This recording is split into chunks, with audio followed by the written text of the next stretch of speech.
Boas palavras para um bom dia.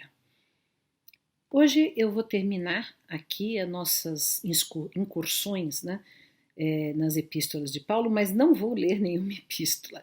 Eu vou ler uma história que eu mesma escrevi sobre Paulo de Tarso, que é nesse livro, De Saulo a Paulo, que é para crianças de 8 a 80 anos. Nós temos uma série na editora Comênios que se chama Grandes Pessoas, que trabalha várias personalidades de várias épocas, de várias religiões, de várias profissões, homens e mulheres, enfim. Então, mas o primeiro livro que eu escrevi, isso não foi primeiro que eu lancei. O primeiro que eu lancei foi de Francisco de Assis, que eu já li aqui para vocês. Mas o primeiro que eu escrevi foi justamente sobre Paulo, porque Paulo é uma personalidade que me fascina desde criança, né? Eu li muito, tudo que existe sobre Paulo, assim, praticamente biografias protestantes, católicas, espíritas, estudos, epístolas, Atos dos Apóstolos, várias vezes. Ou, por exemplo, tem um livro belíssimo que chama-se O Apóstolo, de Sholem Asch, que é uma visão judaica.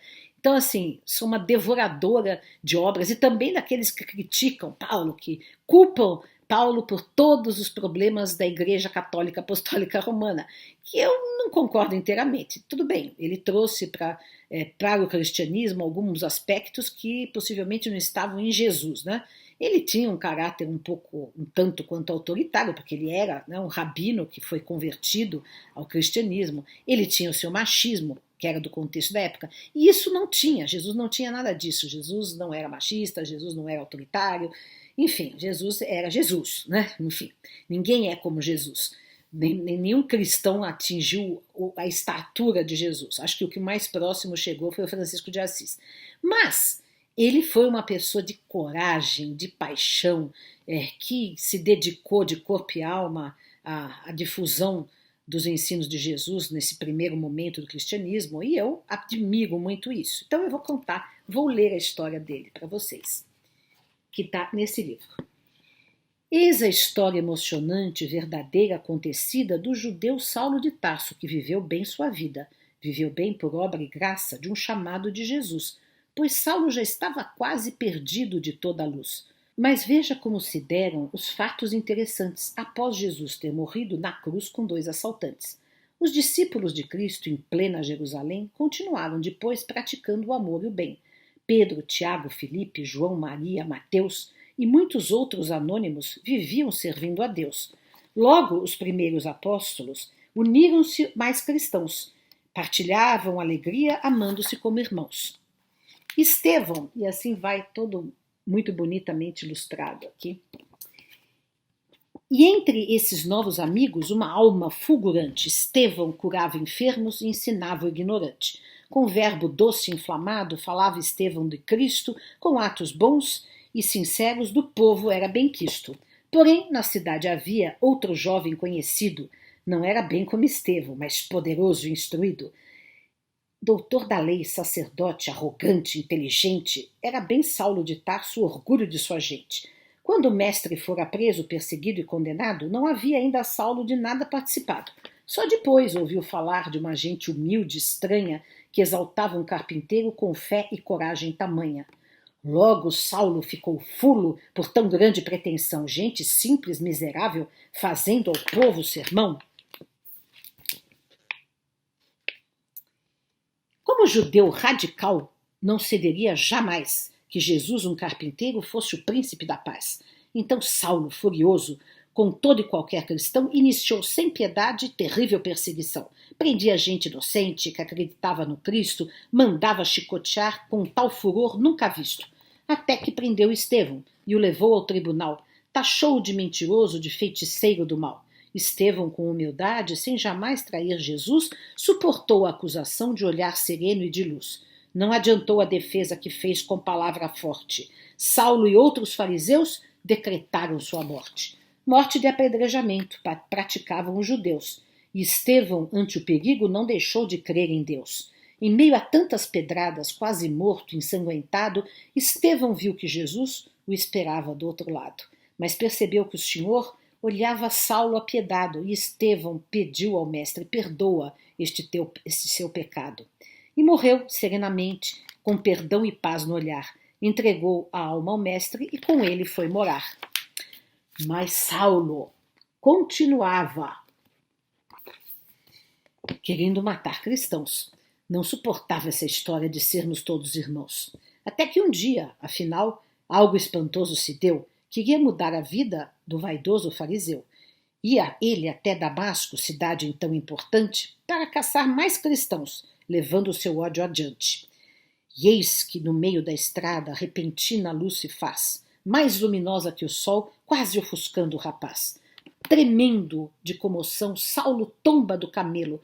No céu se rasga um caminho e desce alguém para vê-lo.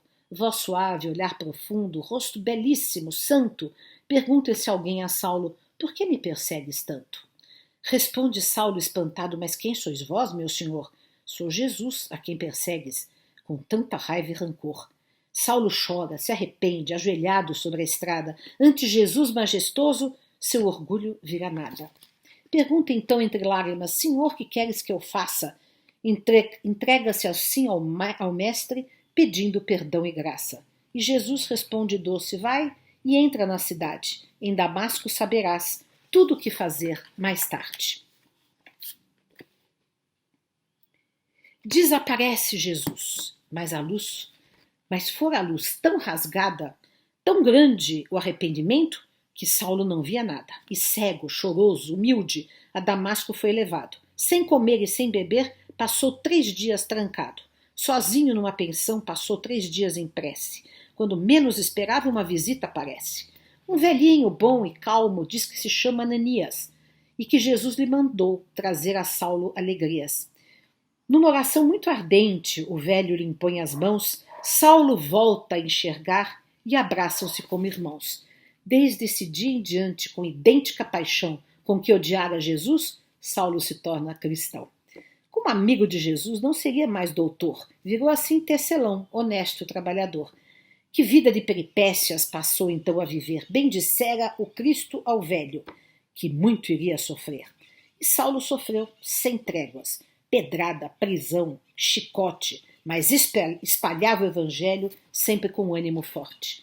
Viajando por todo o império como cidadão romano e a pé, fundando igrejas, seguindo um sublime plano. Corinto, Antioquia, Chipre, Filipos, Éfeso, Roma, Saulo vai a todo mundo, tece, prega, amigo, soma.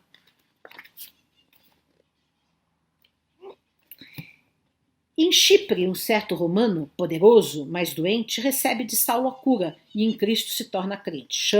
Chamava-se Sérgio Paulo, e é em honra a esse amigo que Saulo passa a ser Paulo, trocando seu nome antigo. Unindo-se mais a Pedro, que era apóstolo mais velho, Paulo luta ardentemente pela glória do Evangelho.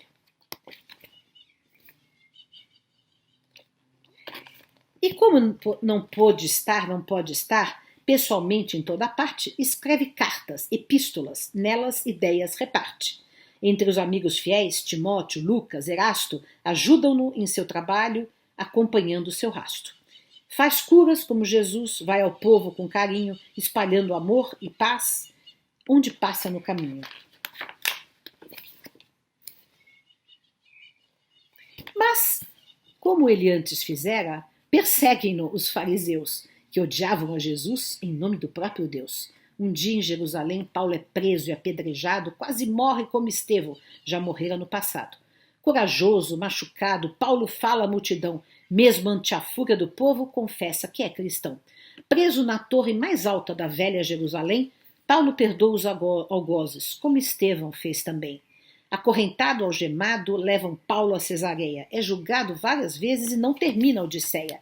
Então Paulo apela a César a ser por ele julgado e vai preso no navio para Roma transportado. Na despedida, os cristãos oram e choram na praia. Não querem que de Israel Paulo prisioneiro saia. Mas o apóstolo, com fé, ainda lhes dá conforto.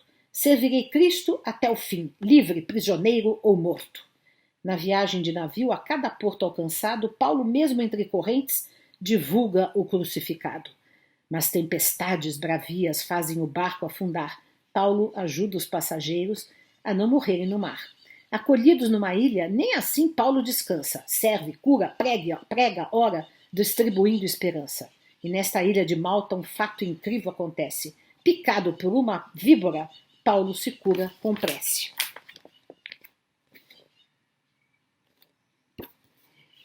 Depois do naufrágio triste, prossegue bem a viagem e Paulo vai semeando amor e fé de passagem. Em Roma esperam-no amigos, são companheiros cristãos que alegres recebem Paulo, beijando-lhe as santas mãos. E Júlio, o centurião, que levara o prisioneiro, foi ficando seu amigo durante o trajeto inteiro. Entregou Paulo à prisão, cumprindo a lei e o dever, mas ao lhe dizer adeus, foi Júlio a se comover. Prisioneiro em casa em Roma, Paulo ainda foi mantido, mas sem parar o trabalho que dava à vida sentido. Alguns dizem que, liberto, foi Paulo viajar à Espanha, indo lá continuar sua incansável campanha. E aí chegamos no final, na morte.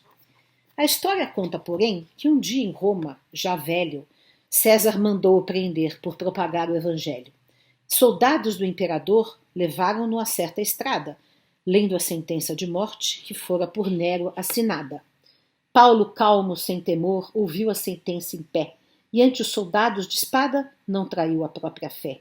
O antigo doutor de Tarso foi então decapitado, mas espíritos do céu estavam bem ao seu lado. Que glória deve ter sido Paulo encontrando Jesus, subindo abraçado a Estevão para o seu reino de luz. Então, aqui terminam as nossas boas palavras sobre Paulo de Tarso, com esse livro que eu escrevi com todo o coração, como vocês puderam observar. Essas foram as nossas boas palavras para um bom dia.